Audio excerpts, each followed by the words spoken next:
suami saya yang udah ditetapkan jadi terdakwa aja dan sudah diputus 8 bulan, sampai sekarang nih masih dalam proses banding dan belum ditahan gitu. Kenapa malah jadi saya gitu, pihak korban kok sih malah saya yang mau ditahan, mau dipenjarakan kok malah saya.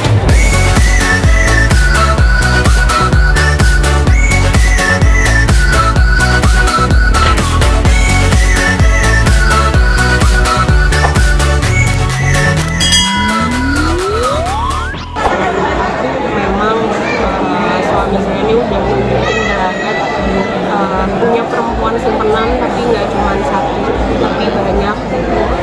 Dan salah satunya sudah saya laporkan ke Polda Udayana dan sudah dalam proses juga. Sudah mungkin berkasnya mau dinaikkan ke auditor militer atau gimana, tapi itu berproses terus. Kebetulan yang terakhir ini emang suami saya simpenannya itu banyak, lebih dari satu perempuan, bahkan lebih dari 5 perempuan. Yang terakhir yang saya temui itu adalah salah satu anak dari pejabat polisi gitu, yang melaporkan saya ini gitu. Dan saat itu saya juga udah ketemu sama perempuan ini dengan inisial BA gitu. Saya udah ketemu dia di hadapan suami saya di rumah dinas suami saya, karena saya menemukan dia lebih dari sekali sering main ke rumah dinas suami saya, sampai membelikan ini itu, sampai melunasi biaya cicilan suami saya, bahkan berbisnis bersama juga gitu.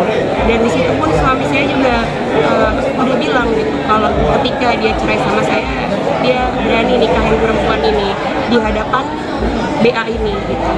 Dan yang saya bingung lagi, kenapa sih di sini bisa yang cuman mencari keadilan aja gitu untuk diri saya dan anak-anak saya gitu atas perbuatan suami saya dan simpenan-simpenannya gitu. Kenapa jadi saya yang dilaporkan? Kenapa saya dijadikan tersangka, bahkan sampai saya mau ditangkap paksa di pom bensin di depan umum, padahal saya lagi sama anak bayi saya juga gitu. Sampai anak saya yang pertama juga nangis-nangis melihat ibunya kok main diseret paksa aja. Apakah memang harus melakukan seperti itu gitu tanpa surat panggilan gitu? Jadi saya pun di sini merasa dikriminalisasi gitu. Bahkan saya tidak diizinkan sama sekali untuk menghubungi lawyer saya saat itu. Handphone saya langsung diambil, disita, dan saya berkali-kali bilang sama para penyidik itu, saya bilang enggak, saya harus telepon kuasa hukum saya harus telepon mereka, tapi tetap nggak dikasih. Bahkan saya bilang, mbak, kalau enggak mbak aja yang telepon kuasa hukum saya, mereka juga tidak memberikan itu gitu. Jadi sedangkan saya bilang itu kan hak saya sebagai warga negara gitu untuk didampingi kuasa hukum saya gitu, tapi mereka tidak mengizinkan gitu. Bahkan mungkin kalau di saat kemarin nggak ada keluarga saya yang mencegat saya dibawa ke Polres Denpasar gitu, mungkin saya pun sekarang udah nggak di sini gitu.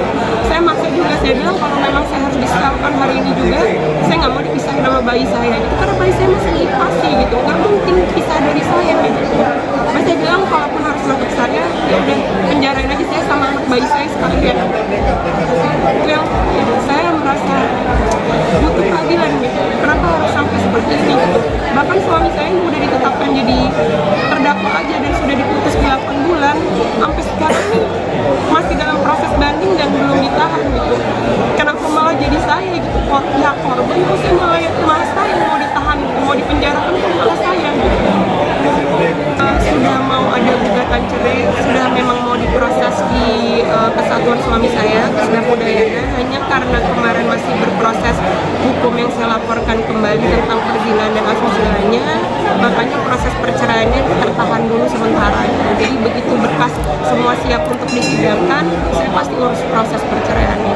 Karena suami juga sudah sepakat bercerai dan dia bilang dia mau menikahi si BA ini gitu. Makanya saya sudah lepaskan gitu. Saya sudah lepaskan dan memang sampai sekarang dia ngeblok nomor saya, ngeblok nomor anak saya, dia ganti nomor tanpa memberitahu saya, dia tidak pernah menanyakan sedikit pun kabar anak-anaknya. Terakhir dia menghubungi saya karena ibunya si BA menghubungi suami saya, meminta suami saya untuk nanya ke saya mau saya apa. Itu aja terakhir dia menghubungi saya, karena ada desakan dari ibunya si BA ini menghubungi suami saya.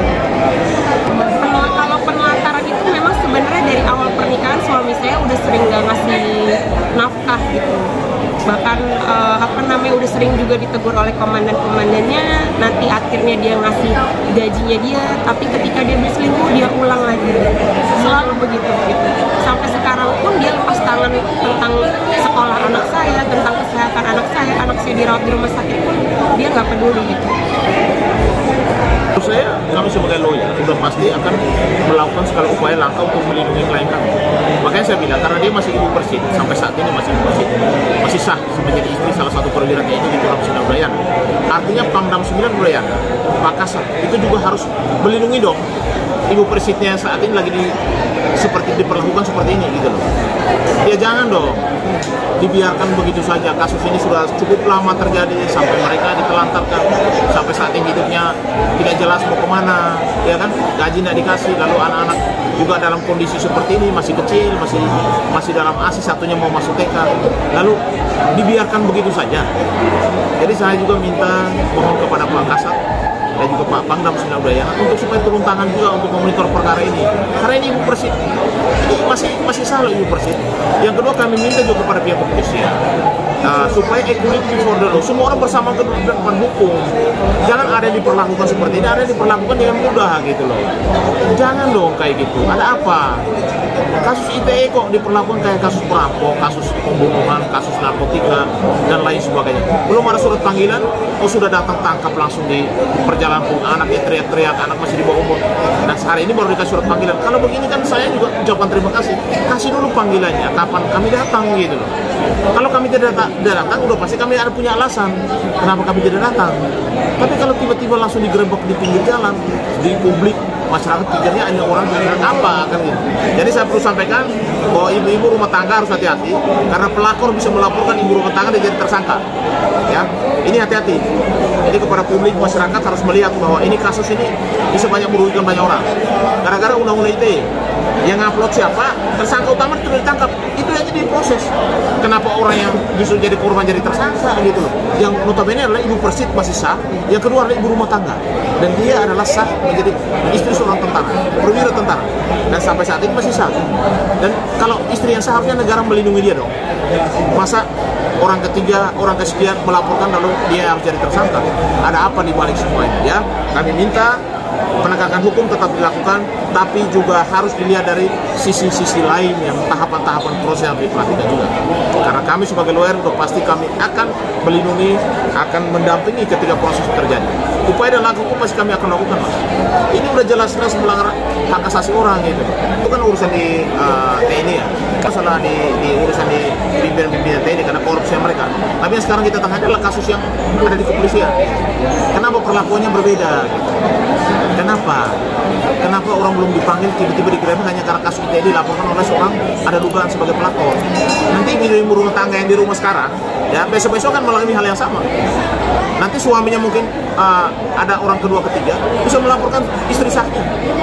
Gara-gara undang-undang ITE, dia tidak pernah mengupload sesuatu yang merugikan orang lain, yang mengupload orang lain.